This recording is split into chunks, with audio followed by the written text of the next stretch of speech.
You're listening to I Have Some Notes, a podcast supported by listeners like you. To contribute, visit patreon.com/I Have Some Notes.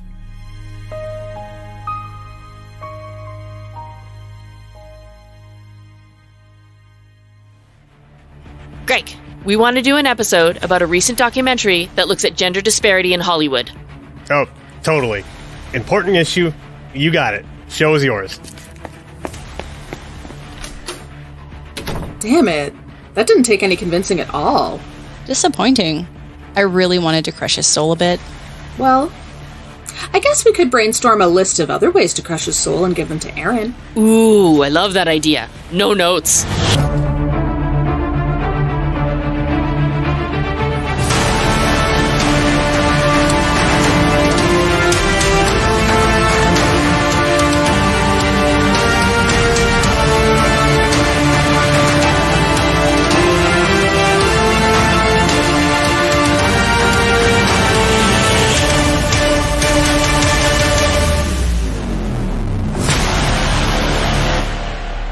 Welcome to I Have Some Notes, the movie podcast with cuts, keeps, punch-ups, and tweaks on mediocre movies as suggested by you. I'm your host, Glenna Showalter. I'm Anita Bourgeois. I'm Erin Beaver. I'm Danica LeBlanc. And today we are doing a episode of Side Notes, so we're not actually doing any of the things I said in the intro. We're not punching up, we're not cutting, we're not keeping. We're just discussing a movie and the associated issues that come with that movie. We are talking about This Changes Everything, which was released September 7th, 2018, directed by Tom Donahue. And it is a documentary that analyzes gender disparity, specifically in Hollywood, both on and off camera. And it was actually Anita's suggestion that we do this movie. So, Anita, I want you to give us a little background on what inspired you to suggest this for us. Yeah, this is all my fault. Here we go. I found this documentary on Netflix and it looked really fascinating. So one night I sat down and turned it on and went through it. And by the time I got to the end, I was crying and I was like, I need to do something about this. I need to talk about this with other ladies. Like we need to have this discussion. It suddenly felt very, very important to me. So the next day in the car, I said to my lovely husband, I was like, I need you to do something for me. I need you to get me an episode of I Have Some Notes. I need other people to watch this documentary and I need to get all the girls together so we can talk about it. And so now here we are. Yeah. Here we are. Yeah. It is funny. I do have a list of like featured actors and interviewees, but there were so many wonderful people. Mm-hmm. Oh my goodness. To list everyone that showed up in this documentary would take a really, really long time. Mm-hmm. But some names, just for if anyone's interested. Gina Davis was a big part of this documentary. Shonda Rhimes, Tracy Ellis Ross, Jessica Chastain, Patty Jenkins, Rashida Jones, Meryl Streep. I pluralized it because there are just so many more. There are so many Streeps. So many Streeps. It's actually Meryl's Streep. I don't know if you know this. She contains multitudes. Exactly. As do all women. Yeah, she's like the Spider's Man, right? Yes. Calls to sack. The Meryl's Streep. Yeah. This is a very goofy energy to bring into this, and I love it. I love it very much. Before we get into the movie proper, I think it would behoove us to talk about sort of gender disparity in media as it has affected us personally and how we have noticed it either in media that we consume or I know a lot of us are artistic media that we work on. Let's talk about personal experience with gender disparity. This is going to be a big chunk here. Is it okay if I start? Of course.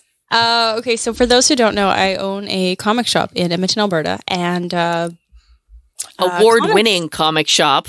I will note. Yes, that is true. And as a lot of people know, it is a male-dominated industry. It always has been. Readership, of course, has mainly been parody. Not that anyone actually says that. It's very viewed as male-dominated readership as well. So yeah, I've had a lot of personal experience with being diminished as a woman and reading content that diminishes women. So this documentary was very,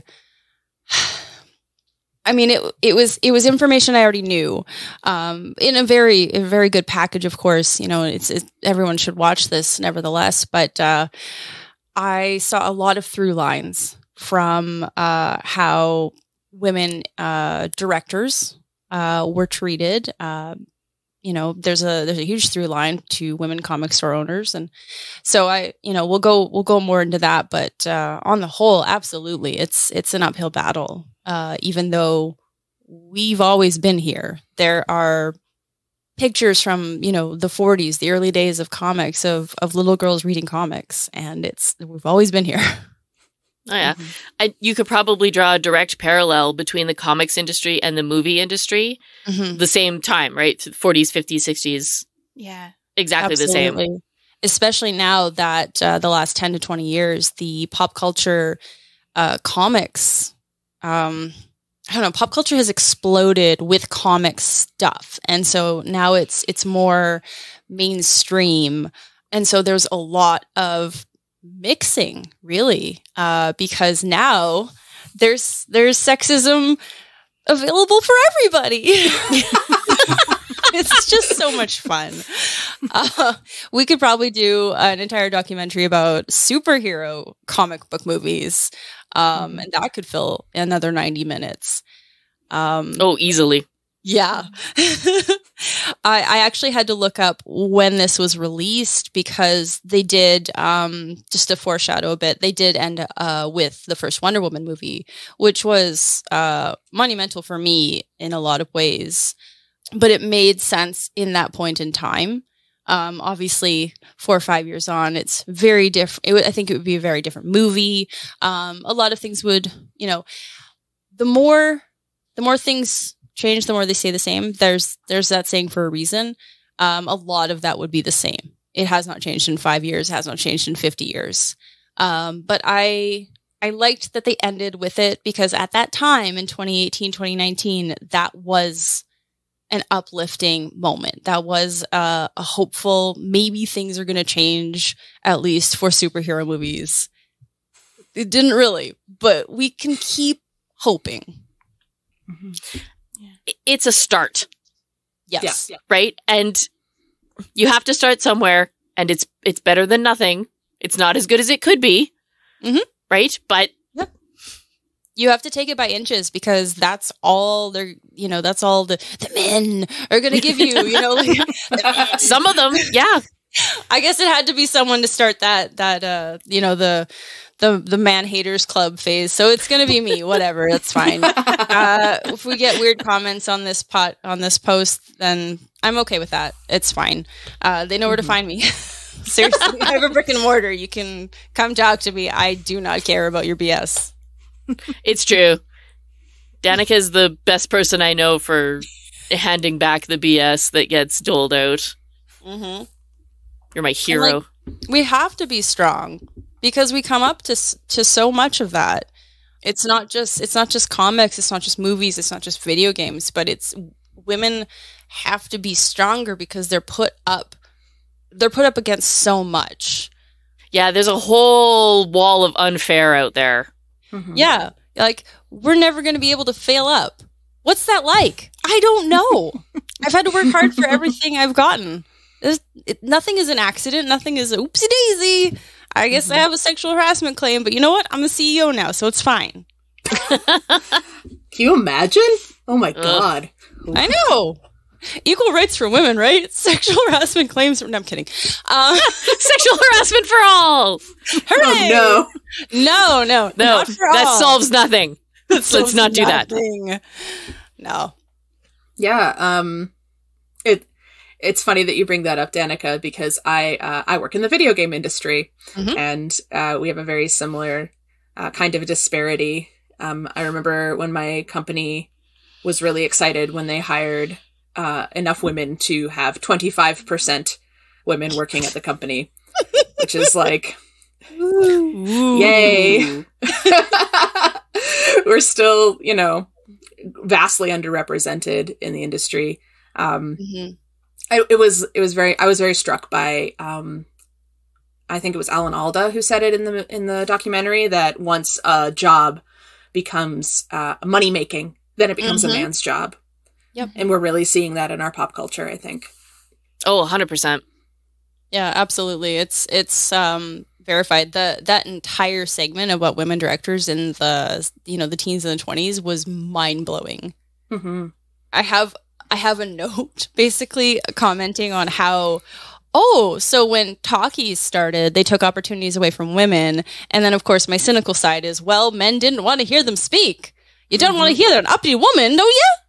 Well, that's when they go away. And that's, I hate to, I mean, it's probably true. Like, it only takes the part in the documentary where they talk about how when the talkies came and they required a whole bunch of money to do the conversions and therefore linked the movie industry with the banking industry. Mm-hmm.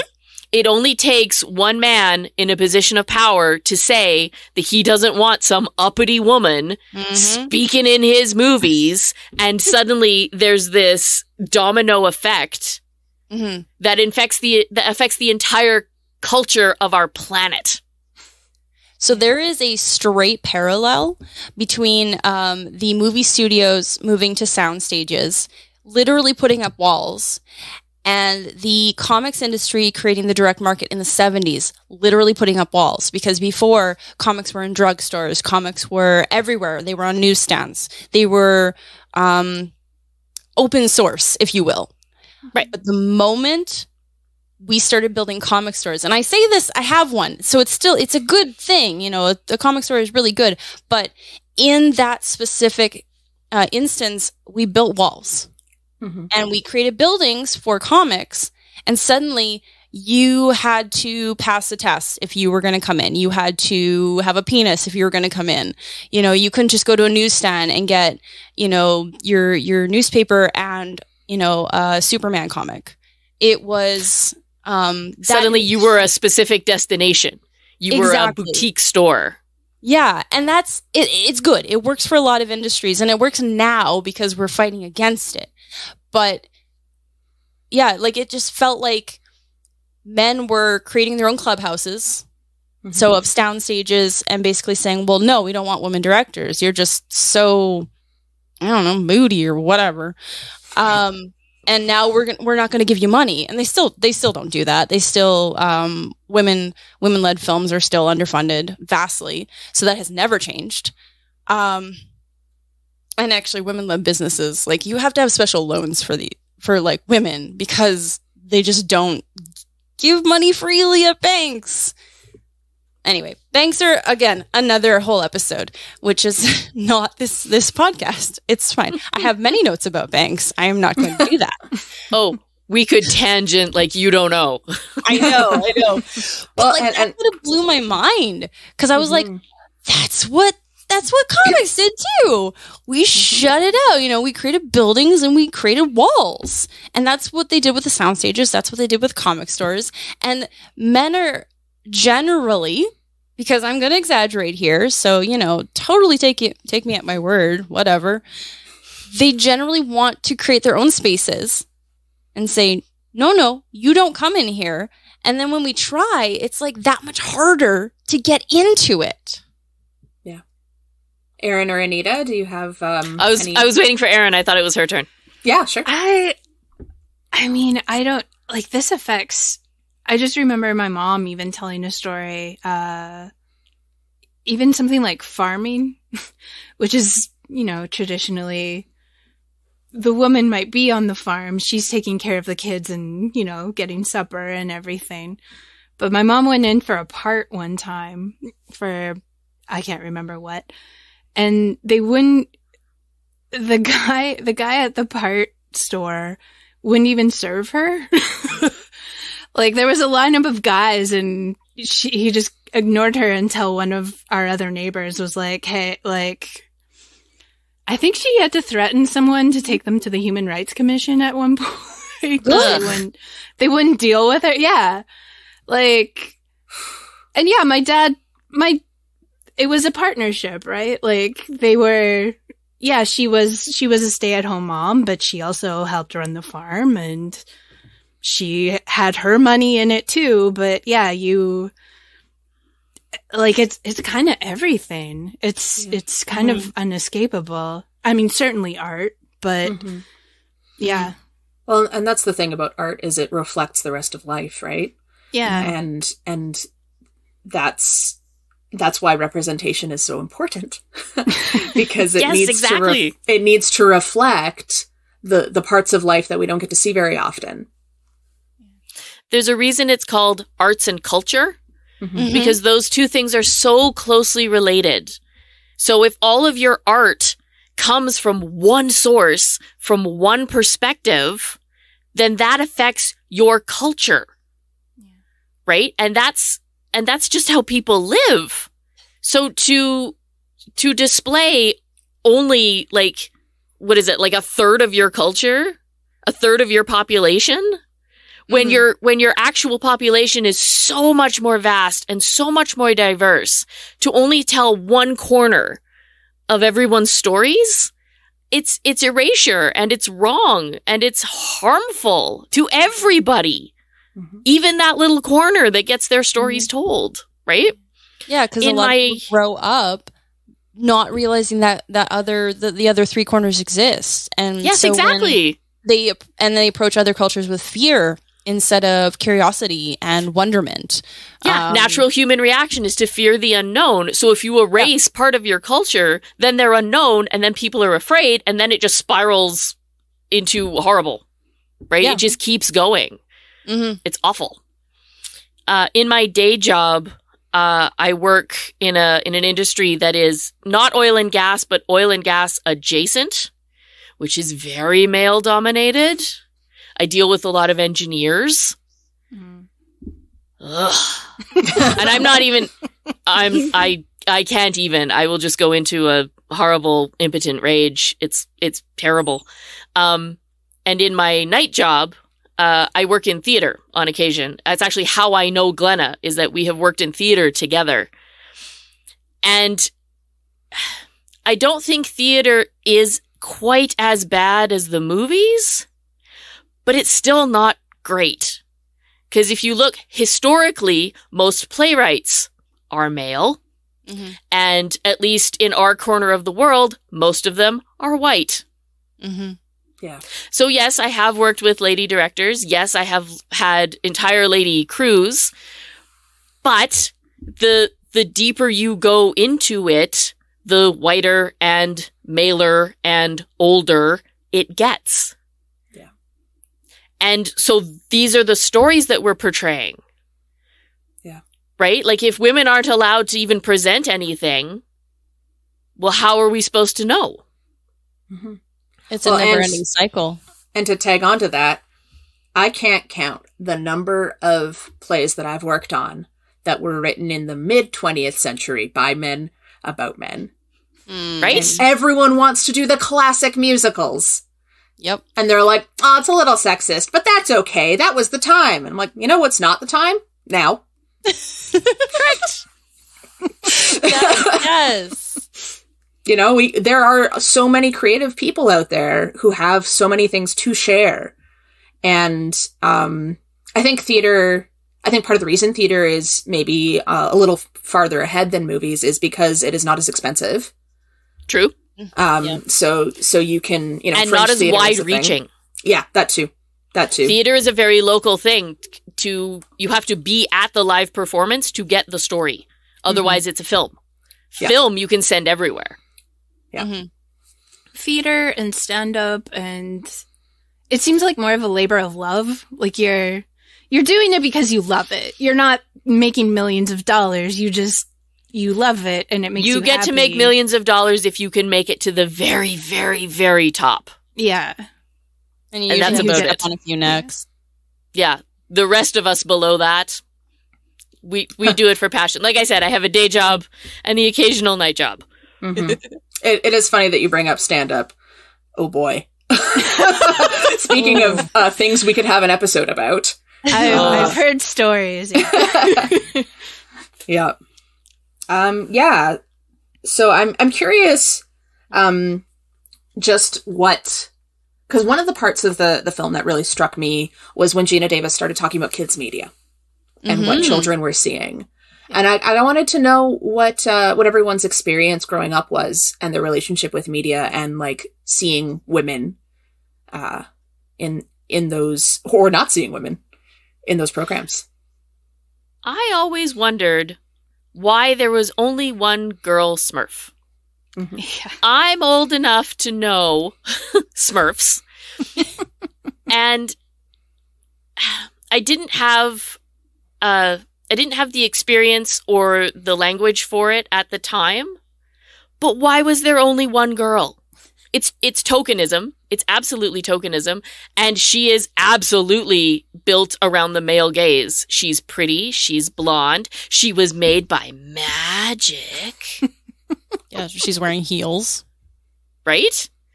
Yeah. And that's something that I never really noticed until it was pointed out to me because it was so common.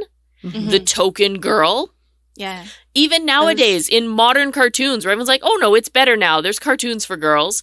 But if you look at the cartoons that are just aimed at children in general, right? Not specifically boy, not specifically girl.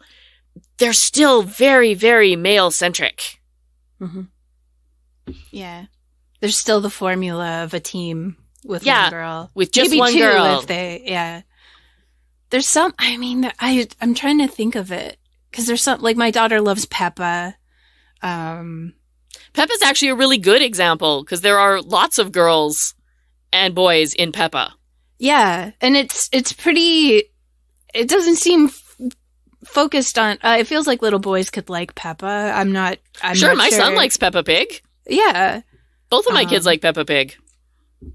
It's just kids going to school and having kid experiences. It's not princesses, that kind of thing. Yeah. So, yeah. But you look at something as really popular as Paw Patrol. Paw Patrol is actually aimed at all children, but there is one girl. Paw Patrol is what I was thinking on of, that puppy team. There was one female dog on that puppy team. Yeah, it follows the formula. Yeah. Sometimes they bring in a couple more. There's some lady characters. The mayor of the town is a black woman. So, yeah, great, but you could have so many more. Yeah. And again, it feels like tokenism. Part of the reason that I was so struck by that is I remember, like, I had a very similar feeling growing up to you, Anita, as, like, why is there only one girl? But it was always the same kind of girl.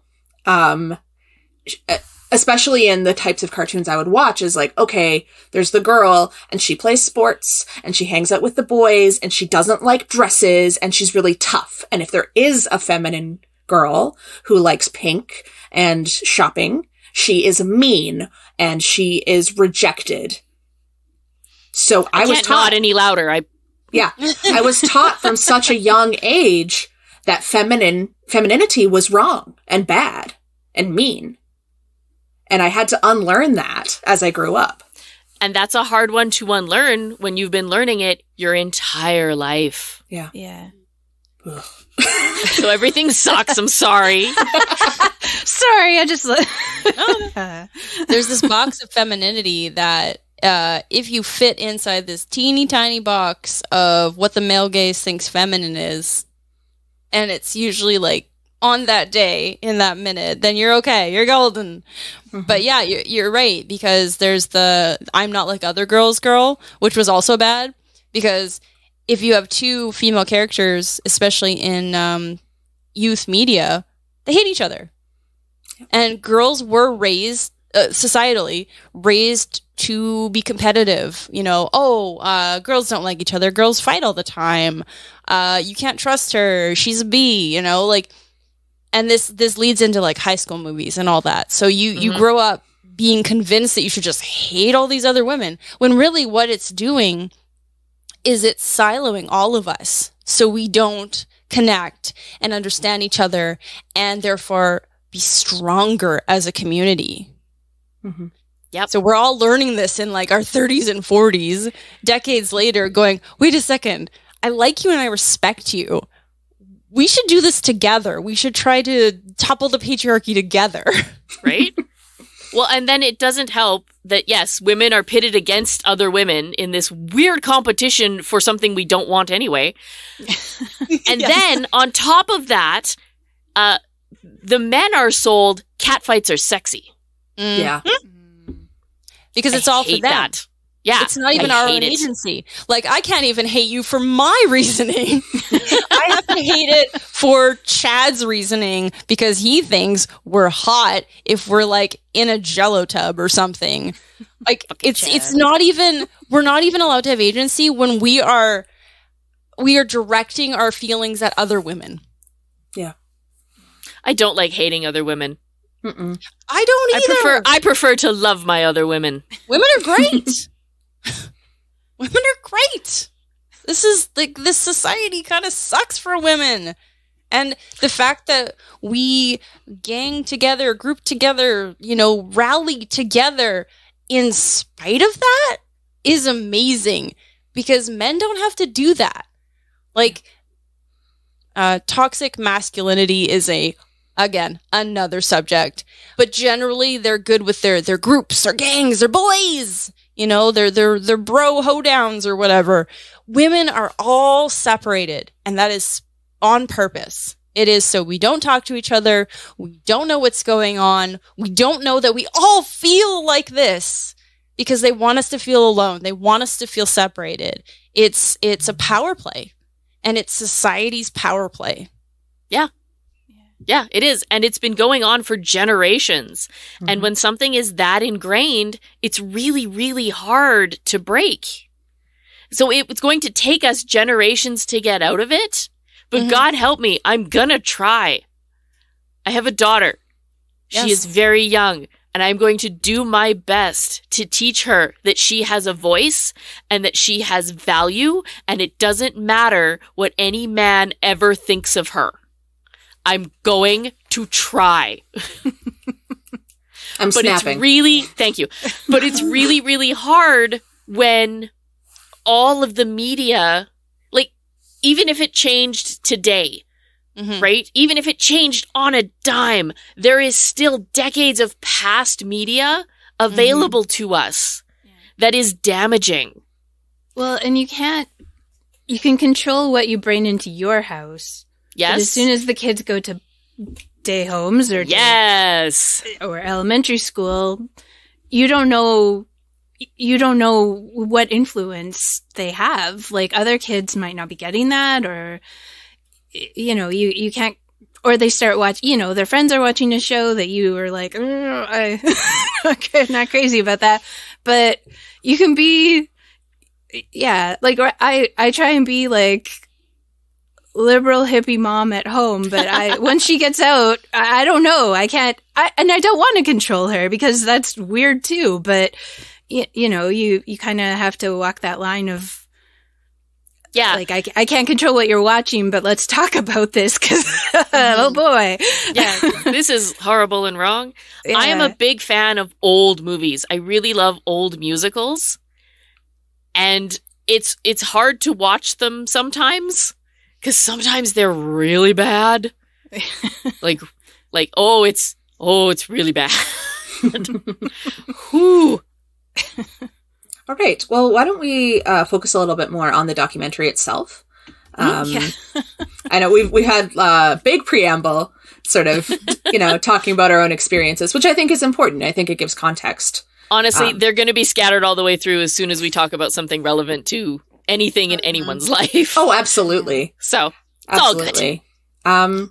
Yeah, so the film covered a lot of topics in regards to gender parity. We talked about actors, we talked about writers, we talked about directors, and talked about the history of filmmaking. We mentioned that we were talking about silent movies earlier, and how there were way more women in the industry that then got pushed out when talkies were introduced. And the film also talked about a specific legal action that women in Hollywood have tried to take in order to... Are you talking about the original 6? There's the original 6, and then there's the one that happened in, was it 2015? Yes. Yep. 15, 17? 15. I watched it last night, so it's fresh. Yeah, there you go. I had to watch it in chunks recently to refresh myself because mom reasons. Yeah, fair. The part about the Directors Guild and the original 6 was really fascinating to me because these women were basically doing the same thing that Gina Davis had done when she started her study on children's media. They went through and like did it the long way because they had to, manually looking at all of the numbers and saying, look, like here is the discrimination. We can see it, right? Here are all the comparisons.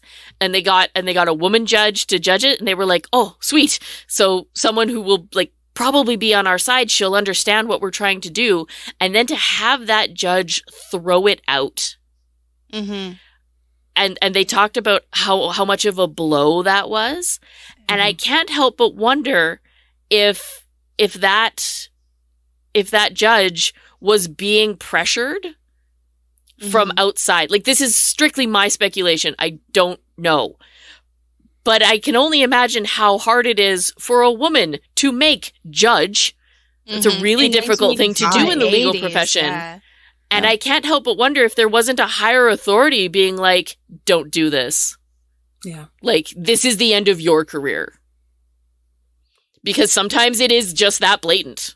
Absolutely. No, it happens in all industries. You know, we often lament in the comics industry how many women we've lost, the talent pool compared to who's still around. Like, because there's some phenomenal creators, of course. But much like this, she might have been the Smurfette. You know, she's the last one. She's the target. It might have been terrifying for her. She might have lost her job or been blackballed, basically. Yeah. Yeah, exactly. You know, yeah, like I can't imagine what it was like for her. I understand, like, and I'm glad they didn't like target her too much in the documentary of like, you know, we were sad that it happened, but we don't blame her. Well, like, no, and there wouldn't have been much of a point because that's not really what the documentary was trying to say, right? No, and I'm glad they stayed away from that because some documentaries can kind of be overreactive. Yeah, that's fair. I did think it was interesting that the reasoning that was given, the official reasoning was given was the Directors Guild is not following the practices it's asking for, and therefore this suit has no water. Yeah. Which is such an interesting like she way had to look at it. She had valid grounds, but and maybe it was the way it was presented, it did feel like a bit of a stretch. Right?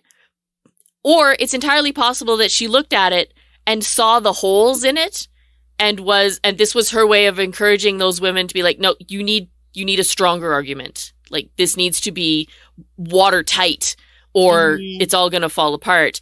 But there's only so much fight left in someone, right?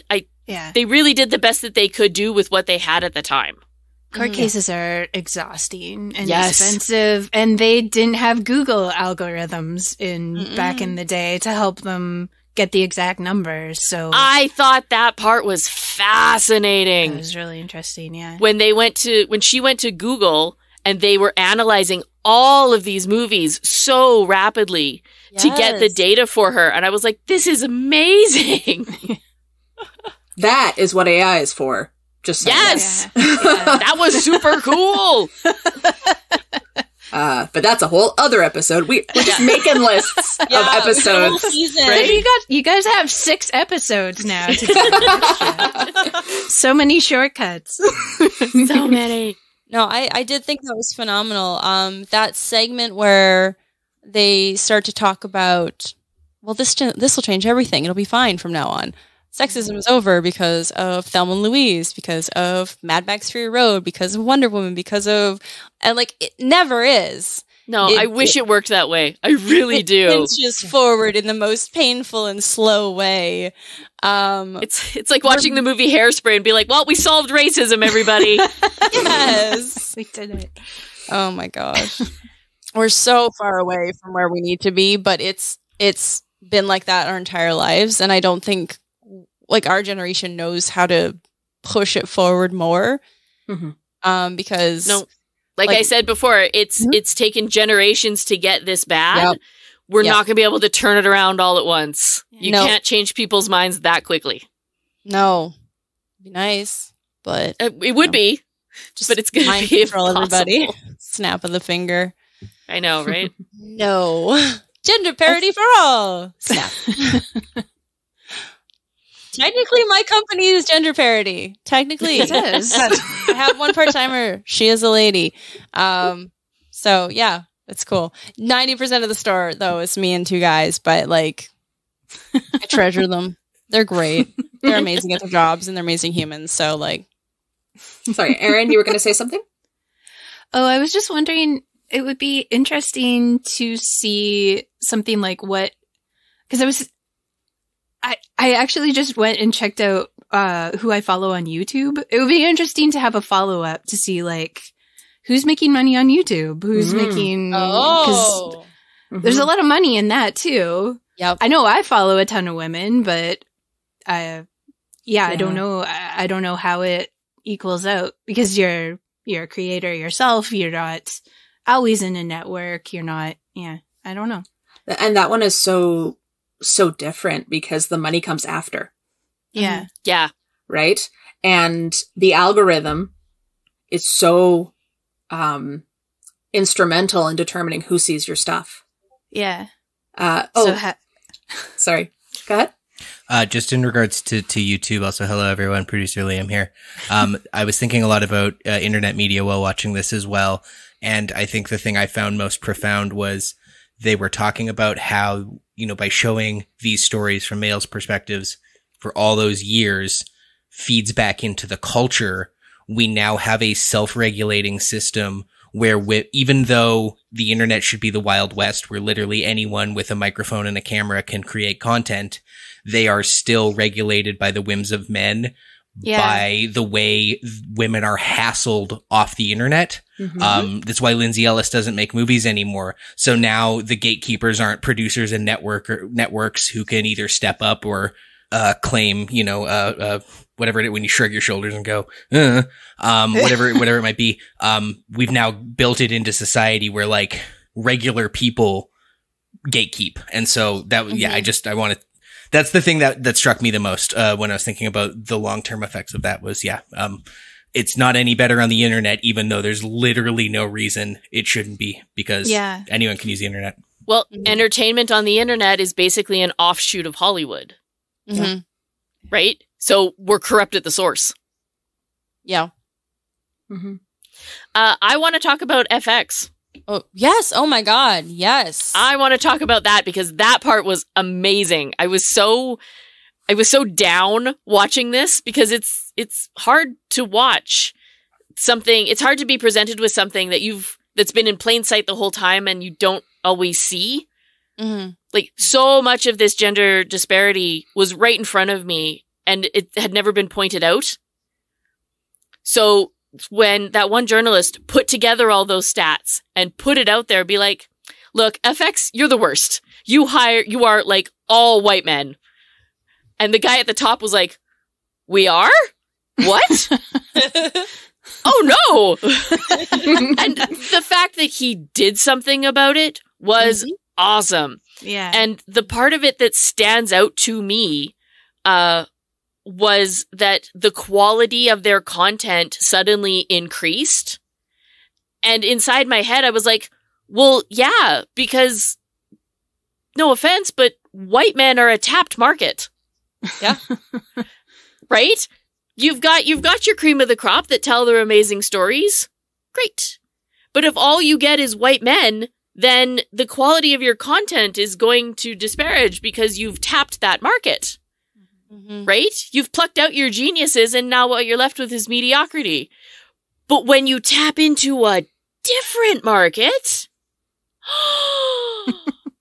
oh no, fresh ideas. What? And I can't believe it took this long for someone to realize that a different perspective brings out fresh stories, brings out amazing ideas. And new audiences.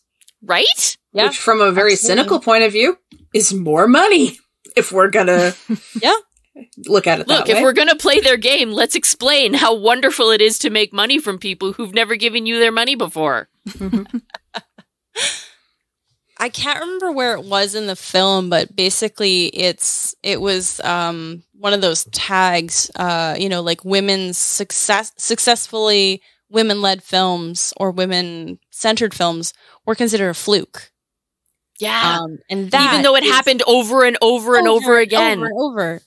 Yeah, and it's a constant in movies. If there was if a woman makes a movie, they're like, wow, I'm just shocked. I'm shocked it made $1 billion. And everyone's like, you what? Were we watching the same movie? Because this movie's amazing. It should have made $1 billion.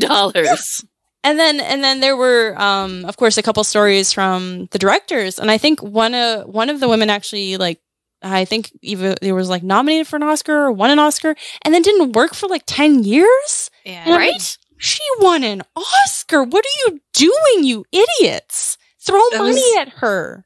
That was the part. It was one of the original, the directors that was in the original lawsuit. They were all award winning, and they were shadowing the men. Oh, we'll just get you to shadow the men, and then you'll figure it out, and then you'll get. What other proof do you need? Have they won Academy Awards? Infuriating. Yeah, an entire shelf of awards amongst them. Yeah, and they're like, no. Let the men show you how to do it. Shut up! I know how to do it. And not only that, getting the award is a hard part too. So once you've crested that mountain, because of course they're not going to make it easy. Oh, I have an Oscar, but my Oscar is worth less than his Oscar. What is that? Yeah, it's so aggravating because when you finally get some recognition in your industry. And people are like, yeah, but I mean... It doesn't really count because you're a woman. Yeah. It's really freaking annoying. Something that I was struck with while I was watching this is I kept... And to be fair, this came out before she really came on the scene, but I was thinking about Greta Gerwig. Yep. Yes. I was thinking about Lady Bird. I was thinking about Little Women. I was... thinking in anticipation of Barbie. I'm so excited for Barbie. But it's just really interesting because I feel like she is the only female director I can name. Mm-hmm.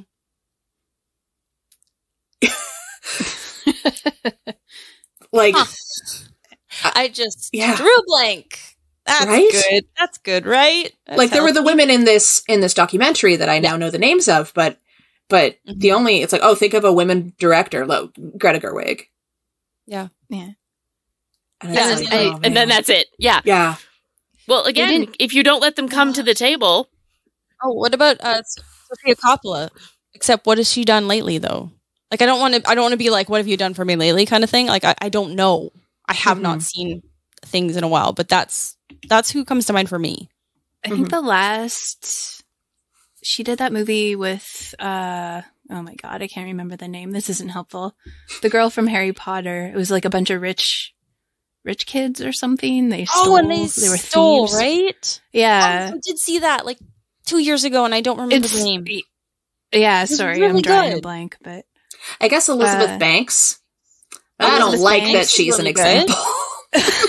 No, she's actually really good. Like she's kind of a multifaceted performer. You know, she writes, she directs. Like I love her. Yeah.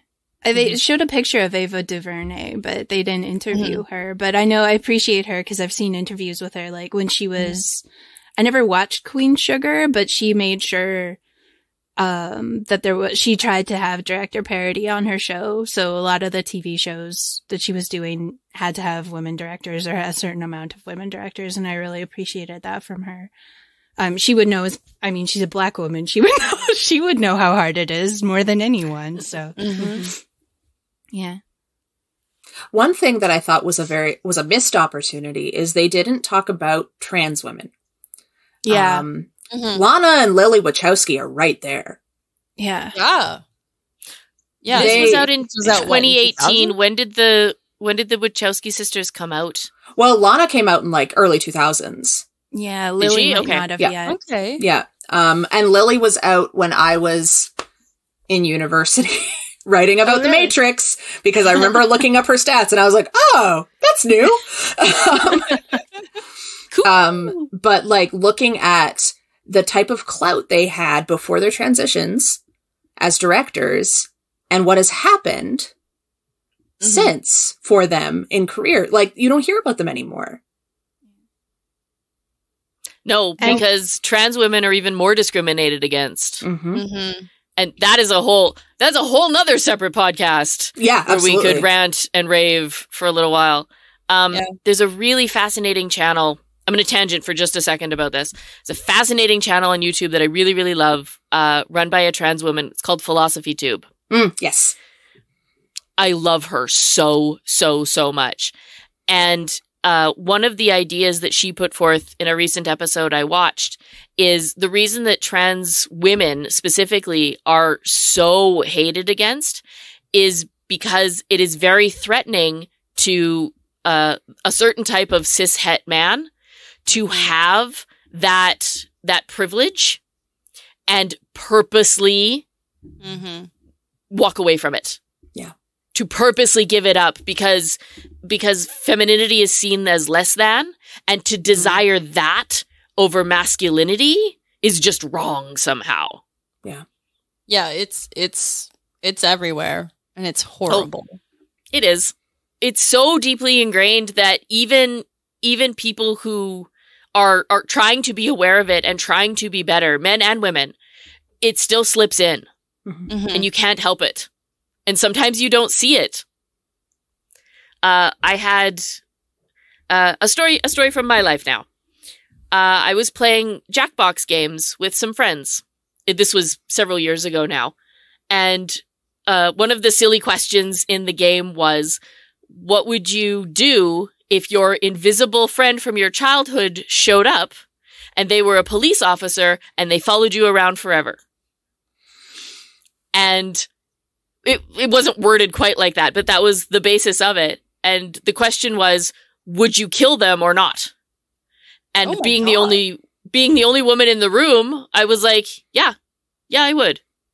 And all of my male friends, including my husband, who I love very much and is not at all one of those toxic males, they were like, why? It's a perfectly good job. It's your invisible friend. No. And it didn't hit me until much later, the unrecognized male privilege of that room. Going, like, you have no idea what it's like to be a woman afraid of being stalked now by someone in a position of authority, imaginary or not. Yeah. And who can follow you literally anywhere because they are and imaginary. I couldn't even process it right away. I was just kind of upset and I didn't know why. I do want to say, for the benefit of people listening, we all made a face. We all made a face of abject terror. Because women know. Yeah. Yeah, no, like I have held off watching The Invisible Man because I think it's going to be incredibly triggering. Yeah. Quite possibly. Watching the trailer, like, I love Elizabeth Moss. I think she can do no wrong. She probably has, but whatever. Just milkshake duck her later when I'm, not listening. But like, I don't think I can physically, mentally handle that kind of movie. And I don't have a background where I'm worried about stuff like that. And a lot of women do. A lot of trans women do as well. Yeah. Oh, absolutely. So this question just takes me right to that movie where I'm thinking I really want to support her and I want to get into kind of more like horror films and all that. I cannot go down that road. I can't. Yeah. No, and that's perfectly fair. So one thing that I think was interesting is at the end of the film, two things. They talked about two things. They talked about the election of Donald Trump and what that did to the cultural zeitgeist. They also framed it as a very weird positive. They're like, it pushed everyone over the edge and women came together and were fighting back. And I'm like, good. But also, we are from the future. We are here to report that did not happen. It got worse. Yeah. And women helped, white women, helped white cis women, helped get them into power to begin with. Yeah. Again, it's that ingrained misogyny. It's that internalized misogyny. And that is a very specific level of privilege that those white women had. I should say. I don't think they've lost it. You know, it actually kind of reminds me of the Joss Whedon way of treating women. You bend them until they break, and only then can they be stronger. But you have to break them first. And that's the way you were describing that, Glenna. That's the way the movie ended. It's, it got so much worse. But you know what? We're going to rally. We're going to get through this. We're going to wear our pussy hats and everything's going to be fine. No, it won't, because sometimes trauma happens and people die and things get so much worse. And you know what? We're waiting for it to get better, and that's great. We're rallying for it to get better, and that's great. But it's not just going to be okay, guys, folks, not guys. Okay, folks, it's really bad right now. We're on a hellscape, but you know what? This is just going to bring us all closer together. It's going to be fine. No, that's not the way the world works. As much fun as that would be to just I'm going to say it over and over and over again. Baby steps. I know. That is my grip of hope. Baby steps. I support that, but yeah, the way the movie ended was it's gonna be okay. We elected the garbage human piece of garbage. I'm not sure if we can swear on this podcast, probably, but I've been trying to be very good about it. I'm a big swearer. I'm a press master, so it's just that's not what you do. If you want things to be better, you don't elect someone who touches women without their consent. You don't elect someone who sees certain people as lesser. You elect someone who's going to help all of us. That's the goal of, that's the idea of government. That's what we all want government to be, is the best of us. And it's not. So I love, I did enjoy that movie. My first note that I wrote down was, this all makes me very mad. And that was about 15 minutes into the movie. And I'm amazed I got that long before writing that down. So much of this documentary made me very mad, which is why I wanted to bring us together to have this conversation. And that's because good. Women need to create. And if we need to take over a man's platform to do it, then we will. And we have many times.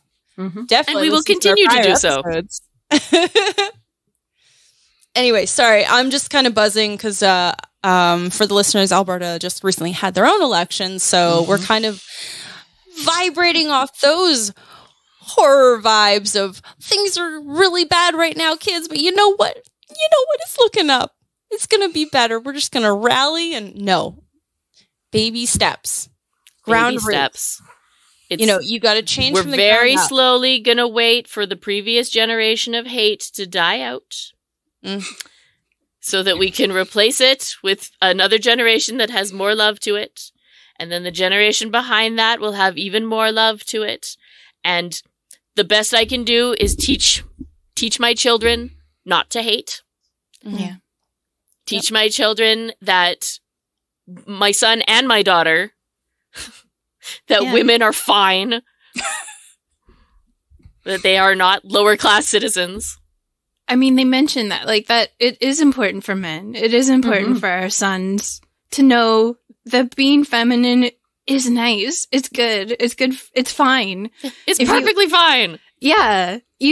I mean, who knows who you'll be in the future, but it's okay.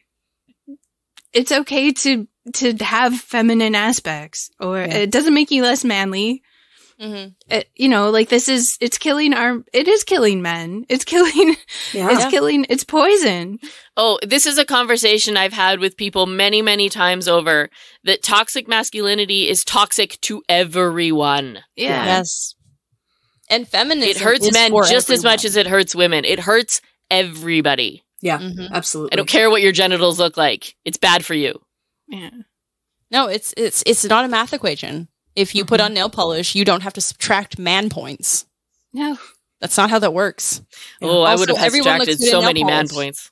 Everyone looks good in nail polish. It's fun. It's shiny. I think everyone should wear it. I don't know. If you want to sparkly.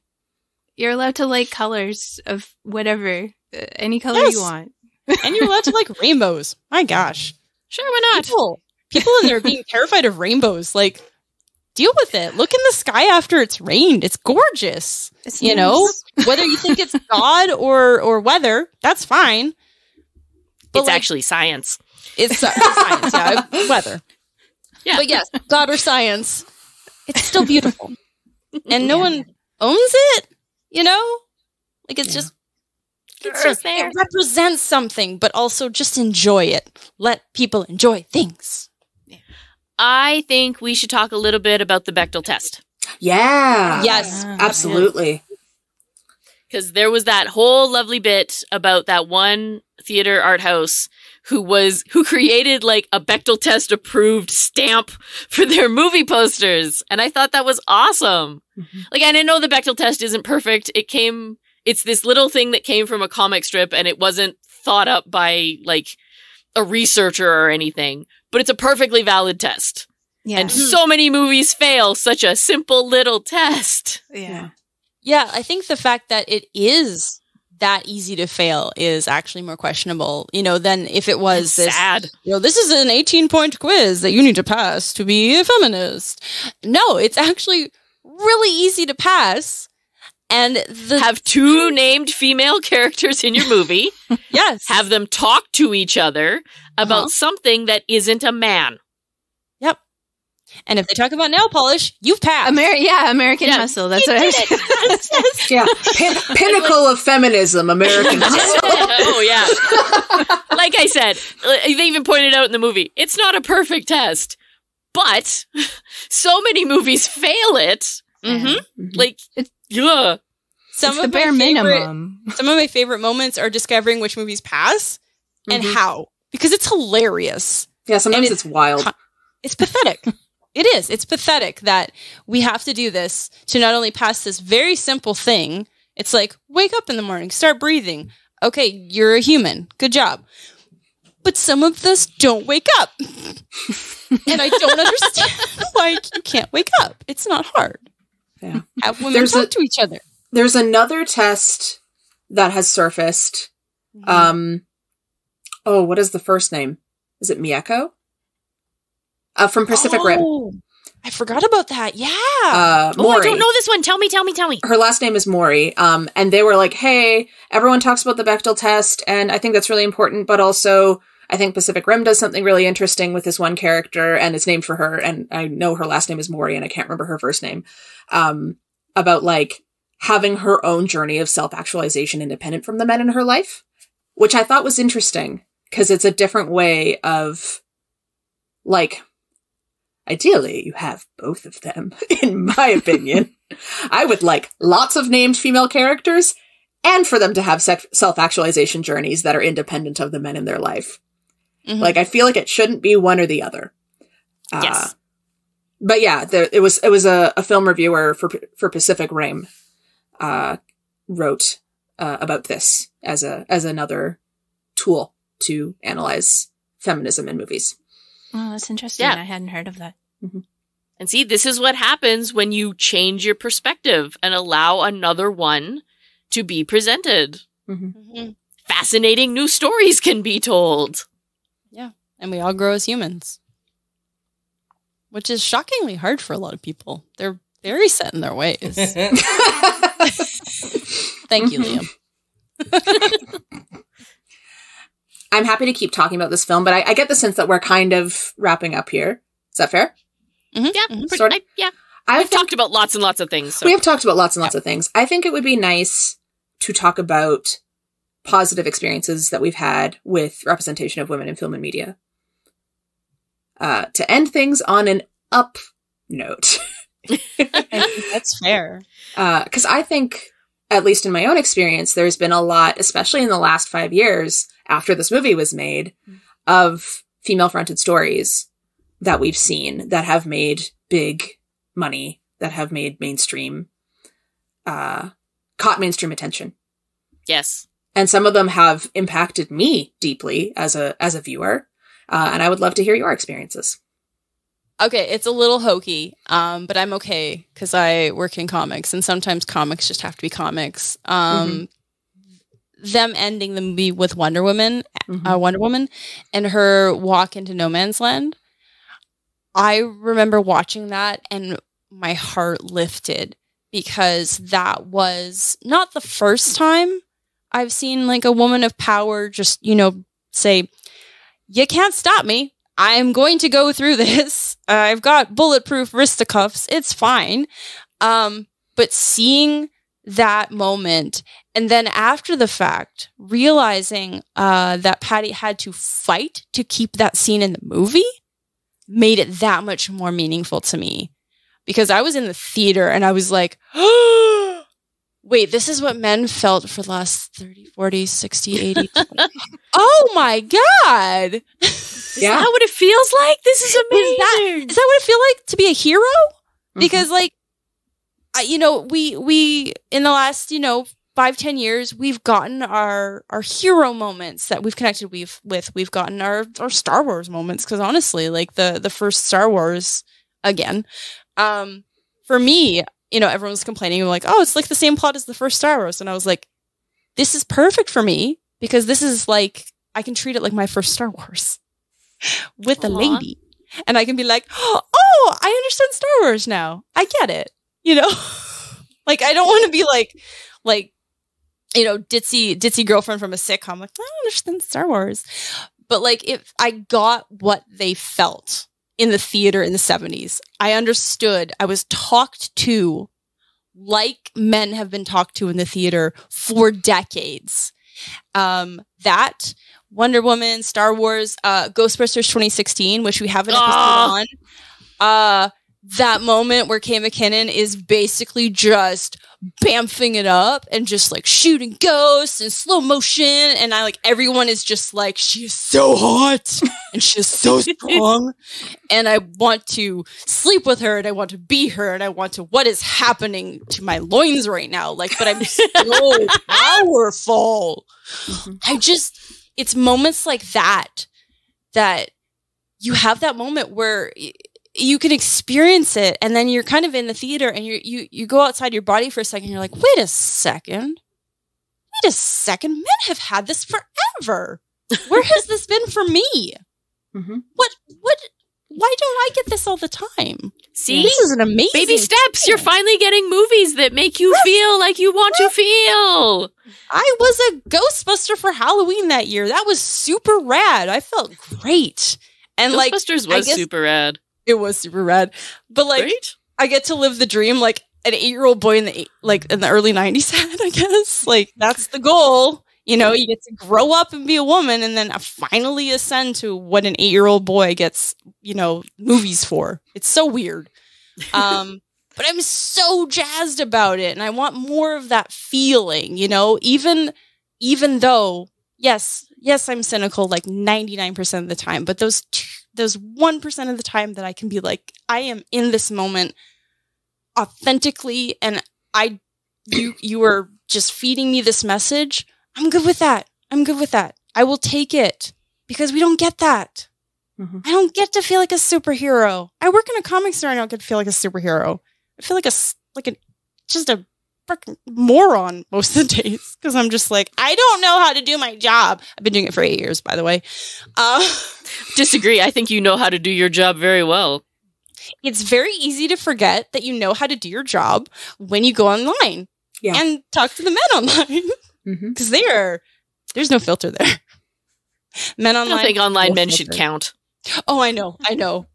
Anyway, sorry, I got off topic, but yes, absolutely. This for me, I've actually spent my 30s kind of regrowing up.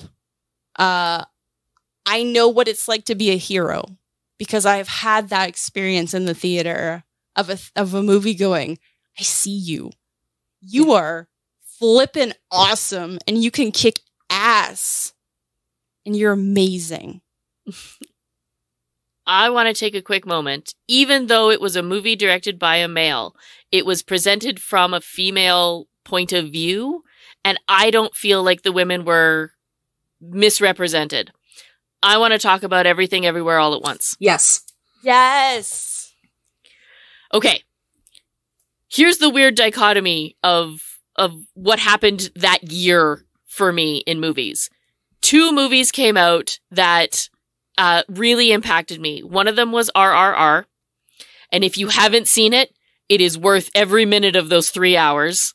It is the most movie that has ever movied. And I know it stars 2 men.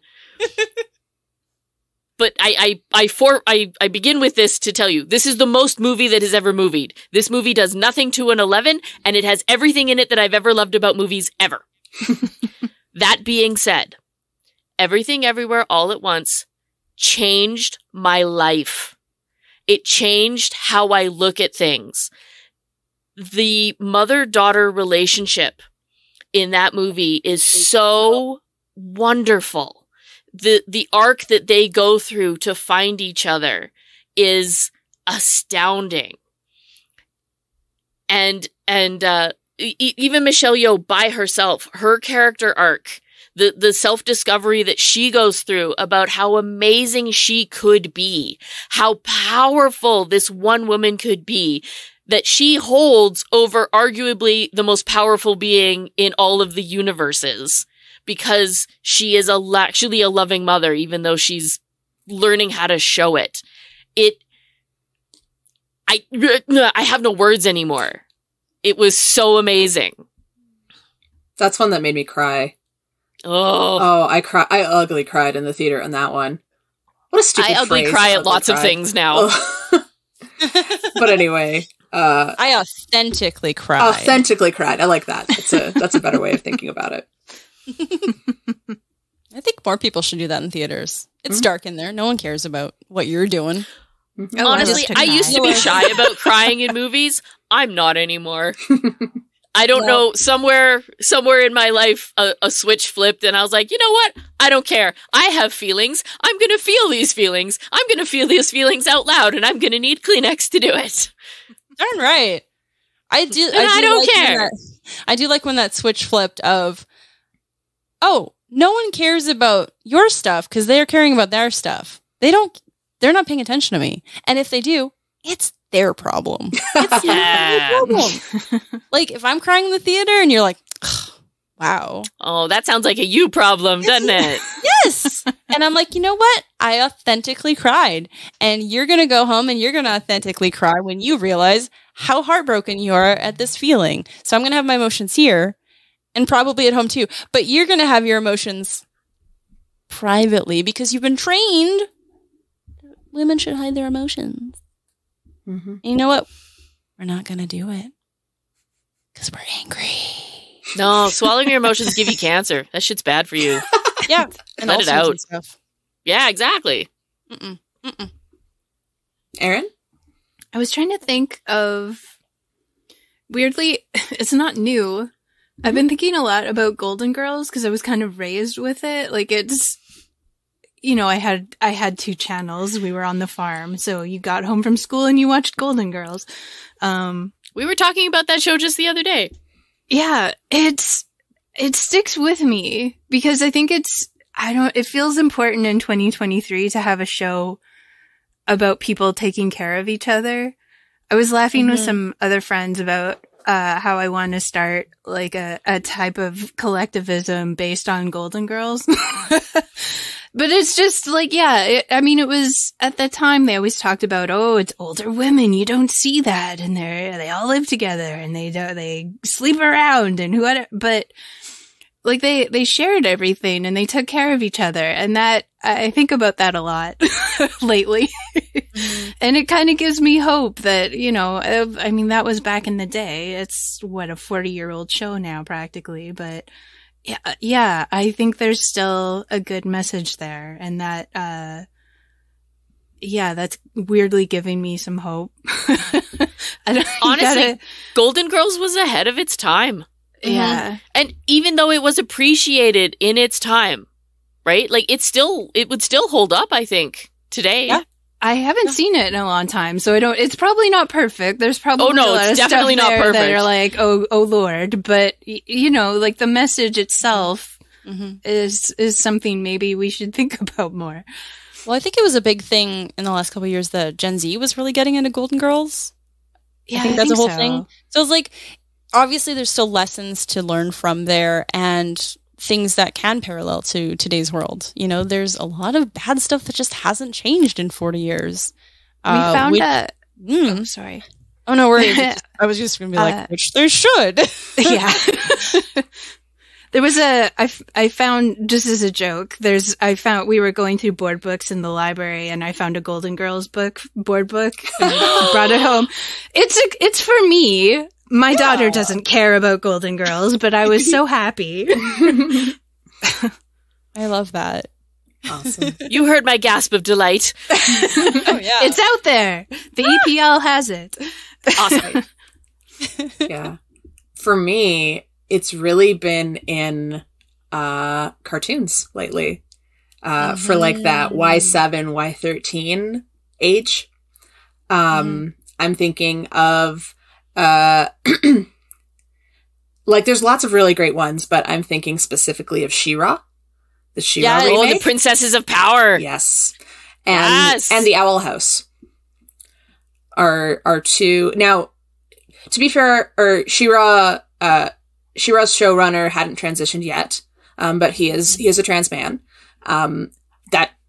That's fine. It's still an absolutely wonderful exploration of female friendships and the power and struggle and supporting each other and going through journeys and being having big swords, being a little lesbian or a big lesbian. It's just so good. And then the Owl House is a woman showrunner, and it's about a young woman of color who turns out to be bisexual, who gets a girlfriend and learns to be a witch from an older woman. And it's about found family, and it's so good. I love it. I'm going to take another little tangent real quick. Mm-hmm. I am old enough to remember the original run of My Little Pony, which was very... twee is the only word that's coming to my head. It was very shallow. It was very vapid. It was very nothing. There was not a lot of substance to it. Mm-hmm. It was flowery, girly things for girls. Like the conflicts weren't really real. It was all very flighty and terrible. And then it got this reboot with Friendship is Magic recently. Mm-hmm. I would have absolutely no qualms whatsoever if my children got into My Little Pony. Because we've watched a bunch of episodes, because it's actually a very good cartoon show that's very well put together. Yep. There are bronies in my life who brought me this show. And it's good. It's a quality show for kids that just happens to be cast with mostly girls. And there's nothing wrong with that. Yep. You mentioned Lindsay Ellis earlier about why she doesn't make YouTube content anymore.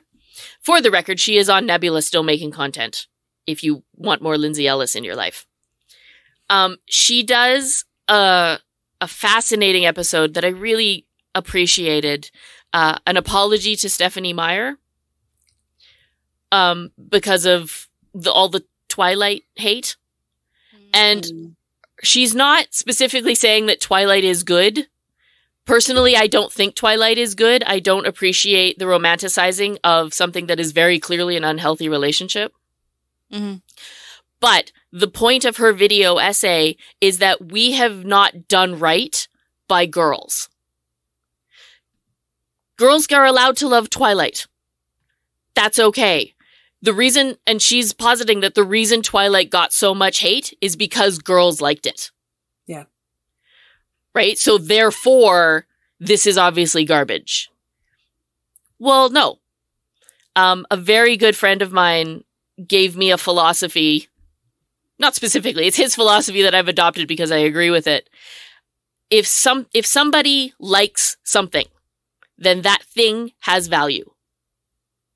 That doesn't mean it's good, but it means it has value. There are millions of Twilight fans out there. Twilight has value. It has done something for somebody. And I hope that something is positive. But hating on something just because it's for girls or because girls like it is BS. Yep. Yeah. It happens so much. The moment something is targeted towards girls or women, people just turn on it. Like, it could be the same product, and somehow it was like, this is targeted to boys, this is targeted to girls. We could do, like, the same thing in, like, alternate universes. It would be the same. Like, the boys would be like, yeah, I love this, so great, woo! And then it's for girls, and it's suddenly, like, this hate crime. Like, oh, no, you've done a thing, you've done a bad. No. I got a thought experiment for you. This doesn't have to go on the podcast. I have a thought experiment for you. What if the original NES was pink? Ooh. What if somebody back in the day decided that video games were for girls? Oh, this could be a very different kind of world. I mean, Star Trek was originally for bored housewives. Yeah. Hey, I'm a Trek fan because of my mother. My mom watched Trek, so I watched Trek. Yeah. I watch Nerds it 'cause begat of Greg, nerds is what I'm sorry. saying. Oh, totally. I grew up at science fiction conventions. Admittedly, it was with both of my parents, so it was kind of an equal footing in that regard. But yeah, there was always pretty much parody when I was there. But I mean, I was a kid, so half the time I wasn't paying attention. Yeah, fair enough. I grew up around my parents' friends. Yeah. Okay. Well, we're hitting the 90-minute mark, and I know we only have 2 hours of recording on Danica's track. So, we should probably do our end slate stuff. Yeah. Is there anything else that we haven't talked about that anyone wants to bring up? No, I'm pretty happy. No, it would just be bitching at this point, complaining about all the horrible things that have happened to me that I now recognize were horrible things. Mm-hmm. Yeah. Yeah. And I don't want this to be a man-hating episode, because Yeah. that really wasn't the point. No, Oh absolutely. no, I came into it like that. I guess we'll have to edit my stuff out. That's why I came. Okay, look, we'll end recording and then we'll hate on the men. Mhm. And then Liam won't feel so bad. No, I was going to say that's why I came too. Men am I suck. right? Let's talk about it. They're the worst. Welcome to Side Notes. Let's talk about why you're terrible. That'll all right. be $210 per hour. This is therapy.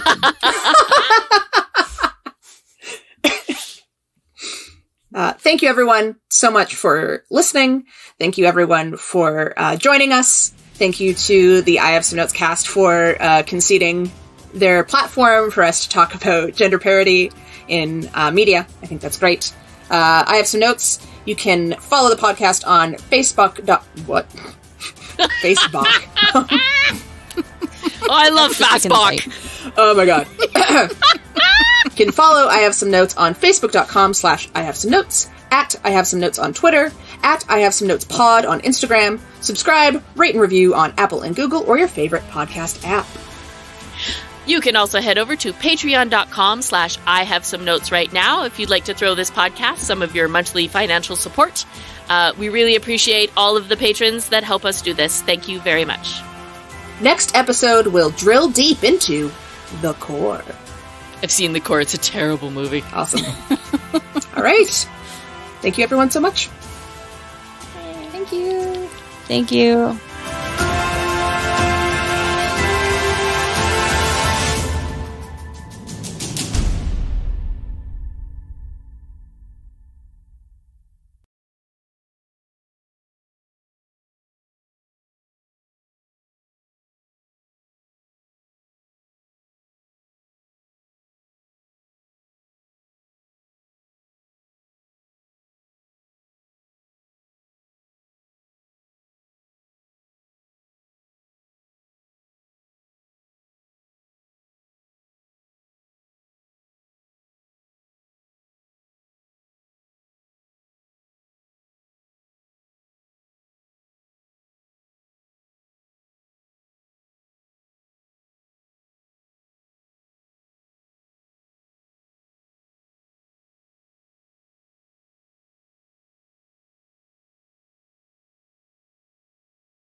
Thank you. Thank you. Thank you, my fellow lady podcasters. This was really important for me. Oh. Like I said, I made it to that end of the documentary and I was in tears and I was like, I need to put something out in the world. This needs to happen. I need these people together. We need to talk about things. Awesome. Even if it's just a bitch session for an hour. I need this to go out. So thank you for indulging me. I appreciate you. Okay. Thank you. Shall we stop recording?